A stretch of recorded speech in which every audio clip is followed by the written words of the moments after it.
Hello student, economics ज्ञान श्रृंखला में आपका स्वागत है। आज हम लोग अध्ययन करेंगे वैश्वीकरण। यानी वैश्वीकरण क्या है, महत्वपूर्ण टॉपिक है। तो चलिए, आज का टॉपिक है वैश्वीकरण को संभव बनाने वाले कौन कौन से कारक हैं। तो जैसा कि आप जानते हैं, वैश्वीकरण में सांस्कृतिक, सामाजिक, आर्थिक और राजनीतिक फैक्टर भी काम करता है। लेकिन आज हम लोग चूंकि केवल आर्थिक मैटर से रिलेटेड वैश्वीकरण को संदर्भ में हम लोग अध्ययन करेंगे। तो चलिए स्टार्ट करते हैं, देखते हैं वैश्वीकरण को संभव बनाने वाले कौन कौन से कारक हैं।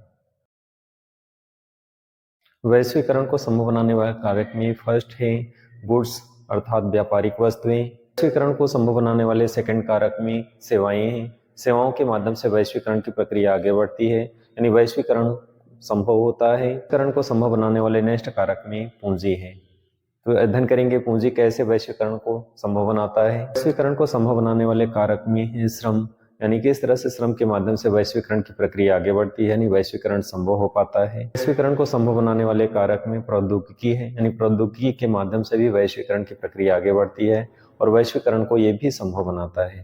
तो इस तरह से वैश्वीकरण के संभव बनाने वाले ये सारे कारक हैं। विस्तार से अध्ययन करते हैं स्क्रीन पे, ये किस तरह से वैश्वीकरण को संभव बनाते हैं।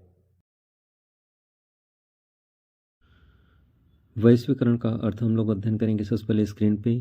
वैश्वीकरण वह प्रक्रिया है जिसमें एक देश की अर्थव्यवस्था को संपूर्ण विश्व की अर्थव्यवस्था के साथ एकीकृत किया जाता है ताकि संपूर्ण विश्व एक बाजार के रूप में कार्य कर सके। सरल भाषा में इस प्रकार समझ सकते हैं कि संपूर्ण विश्व जब एक साथ परस्पर समन्वय और सहयोग के साथ एक बाजार के रूप में कार्य करता है तो उसे वैश्वीकरण कहा जाता है। वैश्वीकरण की प्रक्रिया की शुरुआत 16वीं शताब्दी के अंत में हुई। वैश्वीकरण की प्रक्रिया स्पेन, पुर्तगाल में शुरू हुई थी। भारत में वैश्वीकरण की संकल्पना कोई नई बात नहीं है।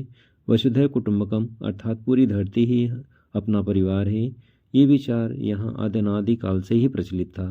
लेकिन भारत में 1991 के पश्चात उदारीकरण नीति के आने के कारण भारत में वैश्वीकरण की प्रक्रिया को गति मिलता है और यहीं से तीव्र गति आगे बढ़ती है। तो जैसा आप स्क्रीन पे दिखाई दे रहा है आपको, भारत में वैश्वीकरण की शुरुआत 1991 में नई आर्थिक नीति यानी आर्थिक उदारीकरण 1991 के साथ प्रारंभ हुई थी। इसके बाद विदेशी कंपनियों का भारत में आना शुरू हो जाता है और ये अपने साथ नई तकनीकी लाते हैं, जिसके कारण 1991 के बाद से भारतीय अर्थव्यवस्था के विकास दर में निरंतर वृद्धि हुई। तो जैसा कि आप देख रहे हैं उदारीकरण क्या होता है, इसके पहले वीडियो हमने भेज चुके हैं, उसमें आप डिटेल में अध्ययन कर सकते हैं। केवल आप यहाँ पे इतना जानें कि भारत में वैश्वीकरण की शुरुआत 1991 में तीव्र गति से स्टार्ट होती है। इस तरह से वैश्वीकरण के कारण आज सभी देश एक दूसरे के सहयोग पर टिके हैं। सभी को एक दूसरे की ज़रूरत है। ये बढ़ती टेक्नोलॉजी और वैश्वीकरण का युग है और इस युग में देश विदेश की सीमाएं मानो गायब सी हो गई हैं। पूरा संसार एक गांव सा प्रतीत हो रहा है और इस तरह से ये वैश्वीकरण की प्रक्रिया के कारण ही संभव हो पाया है। वैश्वीकरण के कौन कौन से कारक हैं, किन किन कारकों की वजह से वैश्वीकरण संभव हो पाया है, अगले स्टेप में हम लोग अध्ययन करेंगे। अब हम लोग अध्ययन करेंगे वैश्वीकरण को संभव बनाने वाले कारक। सभी कारक एक साथ स्टेप बाय स्टेप स्टडी करेंगे। तो फर्स्ट है व्यापारिक वस्तु। व्यापारिक वस्तु से तात्पर्य उस उत्पाद से है जिनका उत्पादन व्यापार के लिए किया जाता है अथवा वे वस्तुएं जो व्यापार के लिए प्रयोग में लाई जाती हैं व्यापारिक वस्तुएं कहलाती हैं। विदेशी व्यापार यानी फॉरेन ट्रेड में व्यापारिक वस्तुओं का आदान प्रदान अर्थात आयात निर्यात से एक देश दूसरे देश के नज़दीक आए और संपूर्ण विश्व बाजार बन गया। इस प्रकार व्यापारिक वस्तुओं ने वैश्वीकरण को संभव बनाया। सरल शब्दों में ऐसे समझें, पहले हम उत्पादन करते थे तो गांव से शहरों में ले जा कर के बेचते थे वस्तुओं को, फिर प्रादेशिक स्तर पे बेचा जाने लगा, फिर पूरे भारत में राष्ट्रीय स्तर पे बेचा जाने लगा। लेकिन जैसे जैसे नई नई टेक्नोलॉजी डेवलप हुई, नए नए कम्युनिकेशन के माध्यम डेवलप हुए, वैश्विक स्तर पे हम अपने उत्पाद को किसी भी ऑनलाइन माध्यम से भी सेल करने लगे और ऑफलाइन माध्यम से भी बेचने लगे।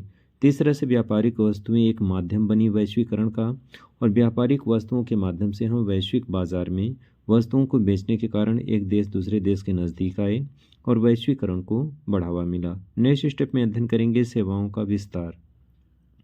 सेवाओं का विस्तार हुआ है। पहले सेवाओं का विस्तार क्षेत्रीय, प्रादेशिक और राष्ट्रीय स्तर तक था, लेकिन आज सेवाओं का विस्तार अंतर्राष्ट्रीय स्तर तक पहुंच चुका है।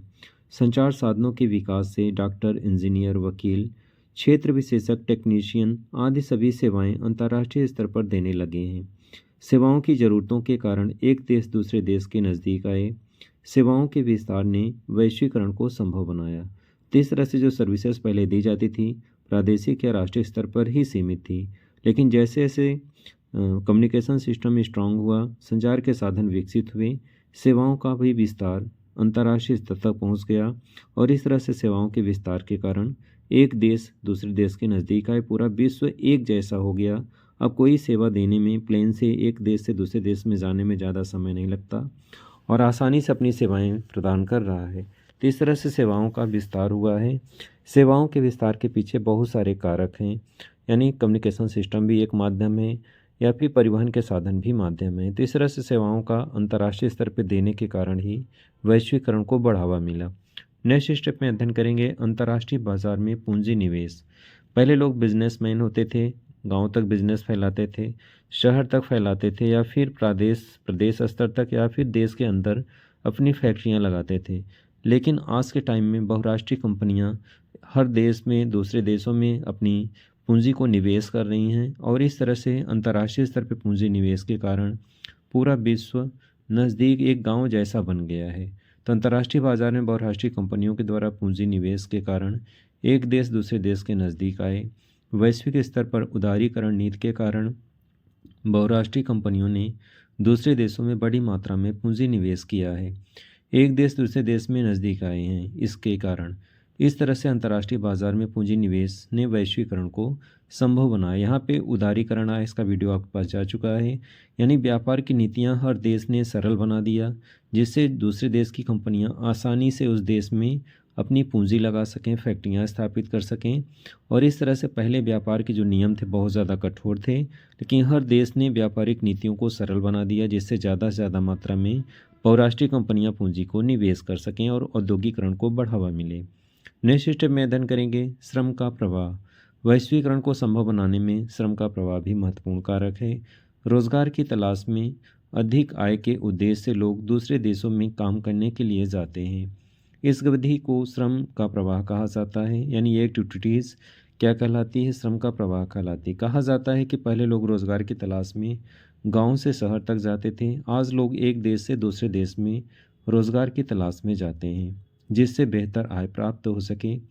और श्रम के प्रवाह ने वैश्वीकरण को संभव बना दिया। इस तरह से पहले लोगों का जो श्रम था वो प्रादेशिक स्तर पर या राष्ट्रीय स्तर पर था, लेकिन वर्तमान समय में जितने भी लोग हैं इस तरह से ज़्यादातर लोग दूसरे देशों में जाने का कोशिश करते हैं। रीज़न उसका क्या है कि ज़्यादा से ज़्यादा उन्हें आय प्राप्त हो सके। इस तरह से आज श्रम का दूसरे देशों में प्रवाह हो रहा है और श्रम प्रवाह के कारण ही पूरा विश्व एकीकृत होने की स्थिति में है। नेक्स्ट स्टेप में अध्ययन करेंगे परिवहन के साधनों का विकास। परिवहन के साधनों का विकास के कारण वैश्वीकरण को संभव बनाया है। पिछले 50 वर्षों से स्थल परिवहन, जल परिवहन, वायु परिवहन, तीनों परिवहन के साधनों का विकास हुआ है। एक देश का दूसरे देश से व्यापार करना आसान हो गया। परिवहन के उन्नत साधनों ने वैश्वीकरण को संभव बनाया, क्योंकि एक देश से दूसरे देश में जो भी गुड्स एंड सर्विसेज प्रोवाइड की जाएगी परिवहन के माध्यम से संभव है। और परिवहन के माध्यम से ही तीव्र गति से परिवहन के साधन विकसित हुए और इनके परिणाम स्वरूप वैश्वीकरण की प्रक्रिया को संभव बनाया। डियर स्टूडेंट, आज वीडियो में आपने अध्ययन किया कि वैश्वीकरण को संभव बनाने वाले कौन कौन से कारक हैं। वेरी इंपॉर्टेंट है। मैटर ज़्यादा इस पर प्रोवाइड नहीं किया गया था, ना नेट पे ही है, ना यूट्यूब पे है, ना ही बुक्स में ज़्यादा अवेलेबल मिल रहा है, इसलिए हमने इस पर प्रयास किया। और आप इसको मैटर को अच्छे से राइट करके एग्ज़ाम में अच्छे से अच्छे अंक प्राप्त कर सकते हैं, क्योंकि ये वेरी इंपॉर्टेंट है, बहुत ही महत्वपूर्ण क्वेश्चन है। तो आज की वीडियो में बस इतना ही। नेक्स्ट वीडियो में फिर से मिलेंगे, तब तक के लिए जय हिंद, जय भारत।